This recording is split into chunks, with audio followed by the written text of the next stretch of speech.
যারা দীর্ঘ 16 বছর জেল অত্যাচারে জনগণের কাছে বলেন ওই বঙ্গভবন দেশের তো আমার সাবেক সফল সভাপতি আজকের অনুষ্ঠানের সভাপতি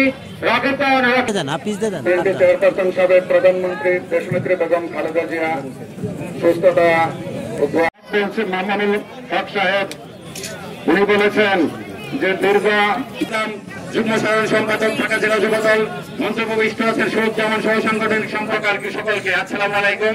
বাংলাদেশ জিন্দাবাদ, বেগম খালেদা জিয়া জিন্দাবাদ। শহীদ আমরা আমাদের সুস্বাস্থ্যের জন্য দোয়া করব এবং আমরা আশা করব গণবর্ধনে এরকম একটি মাঠে অনেকদিন পরে আমার সুযোগ চলে আসছে। আমরা সকলে দ্বারা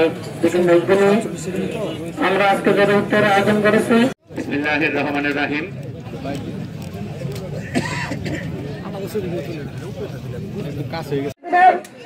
আমার আসলে এইটি হবে আজকের অনুষ্ঠানের বিষয়টি জাহাঙ্গীর মঞ্চে মঞ্চ আন্দোলন করার জন্য ধন্যবাদ জানাই। আমরা বিগত আমলে এই 16 বছরে কোন বক্তব্য রাখার জন্য আমি মোশাররফ হোসেনকে